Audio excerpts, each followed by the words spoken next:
Bismillahirrahmanirrahim. Assalamualaikum warahmatullahi wabarakatuh. Apa kabarnya anak bunda semuanya? Alhamdulillah, luar biasa, Allahu Akbar. Jadi anak bunda, dalam kondisi seperti ini kita harus tetap bahagia, selalu optimis dan semangat.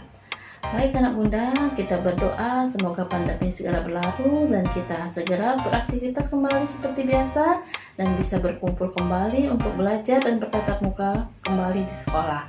Amin, amin, Allahumma amin. Baik anak bunda, pada kesempatan kali ini kita akan belajar bersama dalam mata pelajaran bimbingan dan konseling. Masih bersama Bunda Ari. Nah anak bunda, pada kesempatan kali ini kita akan membahas lagi materi apa ya kira-kira? Ya, hari ini anak bunda kita akan membahas materi siapa aku. Nah anak bunda, sudah ada yang mengenal dirinya sendiri belum? Sudah yang mengenal belum siapa aku tuh? Ayo. Nah, kalau Anda anak bunda yang sudah mengenal, good, berarti adalah anak yang hebat. Tapi bagi anak bunda yang belum mengenal dirinya, yuk sama-sama pada kesempatan kali ini kita akan belajar bersama untuk bisa mengenal diri kita. Nah, anak bunda, biasanya kita lebih mengenal orang lain dibanding diri kita. Iya apa iya? Iya apa tidak? Pasti iya ya. Kita biasanya lebih mengenal orang lain dibanding diri kita. Kenapa demikian? Ada yang tahu kenapa ya kira-kira ya? Ya, karena kita biasanya lebih mudah untuk mengamati orang lain dibanding diri kita sendiri. Tetapi tidak apa-apa, kita hari ini akan belajar bersama untuk mengenal diri kita, untuk mengenal siapa saya, how am I. Nah anak bunda, sekarang yang menjadi pertanyaannya adalah bagaimana caranya kita bisa mengenal diri kita sendiri. Nah anak bunda, secara tidak sengaja atau tidak kita sadari bahwa ternyata setiap hari kita sudah mengamati diri kita sendiri. Salah satunya yang pertama adalah dengan mengenal diri kita sendiri dengan bercermin. Siapa yang setiap hari itu selalu berdandan atau bercermin di depan kaca setelah habis mandi? Nah, ternyata anak bunda, dengan bercermin itu kita bisa mengenal diri kita sendiri. Apa sih bunda tujuannya bercermin mengenal diri kita sendiri? Ya, tujuannya adalah apa? Dengan bercermin tujuannya adalah kita bisa melihat diri kita sendiri atau kita bisa melihat gambaran diri kita sendiri dari setiap helai rambut kita sampai dengan ujung kaki kita. Nah anak bunda, jadi ketika bercermin jangan hanya berdandan saja ya, tetapi coba amati diri kita secara fisik, kita amati satu persatu. Contohnya nih seperti ini, siapa yang bercermin ketika bercermin melihat wajahnya selalu tersenyum, selalu menunjukkan raut yang ceria. Nah ternyata kalau ada anak yang ketika bercermin itu terlihat wajahnya selalu tersenyum atau gembira, itu berarti menandakan bahwa apa? Dirinya atau diri kita ini adalah anak yang ceria, anak yang ingin selalu menebar kegembiraan kepada orang lain. Nah seperti itu anak bunda contohnya. Kita bisa mengenal diri kita dengan bercermin. Nah coba setelah ini anak bunda amati ya, ketika bercermin amati diri kita dari rambut kita, dari muka kita, dan sampai ke ujung kaki kita amati seperti apa ciri-ciri fisik kita. Dari situ coba nanti ketika anak bunda lihat apa yang ada dalam diri anak bunda sendiri. Coba dipraktekkan ya nanti di rumah. Cara yang kedua untuk mengenal diri kita adalah dengan melalui kacamata orang lain.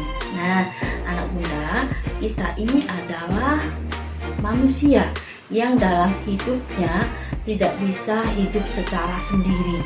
Kita ini selalu membutuhkan orang lain dalam kehidupan kita, atau kita biasanya disebut dengan makhluk sosial. Oleh karenanya, untuk bisa mengenal diri kita memerlukan masukan dari orang lain. Kita memerlukan saran dan kritik dari orang lain, baik itu yang positif maupun yang negatif, yang baik maupun yang buruk. Kita harus bisa menerimanya. Gimana caranya Bunda? Bisa caranya ya, salah satu contohnya misalnya kayak gini nih, kita bisa menanyakan siapa diri kita kepada orang lain, pada orang terdekat kita. Misalnya kita bisa bertanya kepada mama kita, "Ma, sebenarnya kakak ini memiliki sifatnya seperti apa sih, Ma?" Nah, ketika mama kita menjawab bahwa kita ini adalah, oh kakak ini adalah anak yang baik, selalu menolong. Wah, pasti kita senang ya. Ternyata di mata orang lain kita ini adalah anak yang baik, anak yang suka menolong. Berarti kita harus bersyukur kita memiliki sifat yang baik tersebut. Namun anak Bunda, ketika ada orang lain yang memberikan masukan kepada kita dari sisi negatif kita, misalnya ya ketika kita bertanya, ternyata kakak itu anaknya adalah anak yang suka pemarah, kakak ini suka marah, seperti itu. Ketika kita mendengar bahwa kita ini memiliki sifat yang negatif, anak Bunda, jangan bersedih, jangan murung. Kita perlu menerimanya, kita terima saja keadaan kita. Namun setelah kita terima, kita harus merenungkannya, kita renungkan dalam diri kita. Oh, ternyata ada sisi negatif dalam diri saya. Oh, ternyata saya ini anak yang suka marah. Berarti dari sini saya harus memperbaiki diri saya agar saya tidak menjadi anak yang pemarah lagi di hadapan orang lain, agar saya tidak membuat orang lain tidak senang kepada saya. Makanya saya harus merubahnya. Nah, anak Bunda, dengan cara yang kedua ini, anak Bunda pun bisa mempraktekannya ya nanti ya. Dengan apa? Dengan cara menanyakan siapa kita kepada orang lain, dengan orang-orang terdekat kita. Bisa kepada mama kita, bisa kepada papa kita, kakak, ataupun teman kita yang ada di sekitar kita. Namun ingat anak Bunda ya, ketika ada orang yang memberikan masukan kepada kita bahwa kita ini memiliki sifat yang negatif, jangan bersedih hati, jangan murung ya. Nah, terus perbaiki diri ya. Allah memberikan kita kesempatan untuk memperbaiki diri kita menjadi lebih baik lagi. Oke anak Bunda, nanti dipraktikkan juga ya cara yang kedua. Nah, yang ketiga dalam mengenal diri kita adalah dengan cara menuliskan si identitas diri. Nah, manusia itu adalah makhluk ciptaan Allah yang sangat unik dan mulia. Karena apa? Karena manusia itu diciptakan Allah memiliki akal, pikiran, dan budi pekerti. Nah, anak Bunda, untuk mengetahui identitas diri kita itu seperti apa, kita bisa menuliskan semua kelebihan atau kekuatan dalam diri kita dan menuliskan kelemahan atau kekurangan dalam diri kita ya. Jadi kita perlu tuh kadang sesekali menuliskan apa saja sih kelebihan dalam diriku, apa saja sih kekuatan dalam diriku. Misalnya, aku ini adalah anak yang rajin, aku adalah anak yang gemar menolong, aku adalah anak yang periang, aku adalah anak yang ceria. Nah, itu adalah identitas diri mengenai kekuatan dalam diri kita. Begitu juga, kita juga harus bisa mengenal dari sisi kelemahan kita. Kita juga harus kadang-kadang tuh menulis identitas kita secara kekurangan atau kelemahan kita. Tidak apa-apa, kita akui, kita lihat dalam diri kita. Oh, ternyata aku ini anaknya malas. Oh, ternyata aku ini anaknya suka cemberut, suka tidak ceria misalnya. Kita tulis tidak apa-apa dalam diri kita. Nah, dengan kita jujur kepada diri kita akan kelebihan dan kekurangan diri kita, itu yang akan menjadikan kita menjadi pribadi yang lebih baik. Kenapa? Karena ketika kita memiliki kelebihan dalam diri kita, kita bisa mengetahui kelebihan dalam diri kita bisa mengembangkannya menjadi pribadi yang baik. Nah, dan ketika kita bisa mengetahui kekurangan dalam diri kita bisa menutupi kekurangan kita bisa merubah kekurangan kita menjadi lebih baik lagi. Nah, itu cara yang ketiga dalam mengenal diri kita. Kita harus bisa menuliskan identitas dalam diri kita, bisa menuliskan kelebihan dan kekurangan kita. Baik anak bunda, setelah kita bisa menuliskan itu semua, kita tanamkan dalam hati kita, dalam diri kita, bahwa kita adalah pribadi seperti yang kita punya seperti ini sekarang ini ya.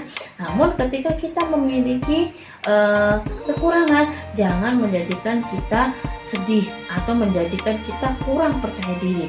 Tetapi ketika kita mengetahui bahwa kita memiliki sebuah kekurangan, itu harus menjadikan kita memacu diri kita menjadi lebih baik lagi. Nah, ada satu hal lagi anak bunda, dalam menilai identitas diri kita, jangan kita menuliskan bahwa kita ini ya, aku ini badannya gemuk, aku ini memiliki kulit yang hitam misalnya, aku ini memiliki rambut yang tipis. Bukan, itu bukan kekurangan atau kelemahan diri kita ya. Itu sesuatu yang tidak selayaknya kita katakan seperti itu. Karena apa? Karena yang ada dalam diri kita seperti itu adalah sebuah karunia yang sudah Allah berikan kepada kita. Jangan anggap itu menjadi sebuah kekurangan dari kita. Tetapi harus kita syukuri bahwa apa yang ada dalam diri kita itu adalah anugerah terindah yang diberikan Allah kepada kita, seperti apapun ciri fisik kita. Oke, baik anak bunda, tadi kita sudah mempelajari 3 hal dalam mengenal diri kita. Ingat, kita ulang lagi ya. Yang pertama apa? Yang pertama, kita mengenal diri kita dengan cara bercermin.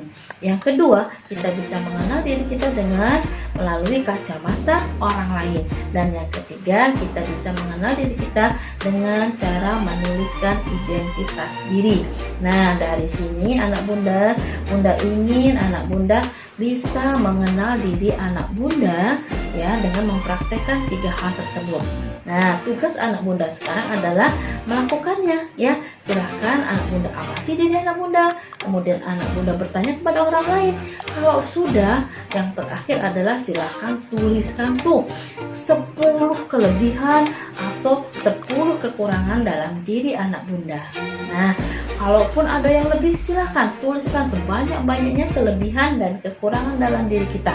Insya Allah kita setelah ini bisa mengenal diri kita. Nah, tujuannya apa sih anak bunda? Kita harus mengenal diri kita. Tujuannya adalah apa? Agar kita bisa menjadi pribadi yang lebih baik. Kita bisa menjadi pribadi yang lebih percaya diri. Dan tentunya agar kita bisa menjadi pribadi yang bermanfaat untuk diri kita sendiri dan bermanfaat untuk lingkungan sekitar kita. Mudah-mudahan melalui pelajaran kita kali ini, kita bisa merubah diri kita menjadi lebih baik lagi. Baik anak bunda, itu saja yang bisa Bunda Ari sampaikan. Semoga bermanfaat. Ingat anak bunda ya, selalu bahagia, tetap optimis dan semangat. Bunda akhir salam. Wassalamualaikum warahmatullahi wabarakatuh.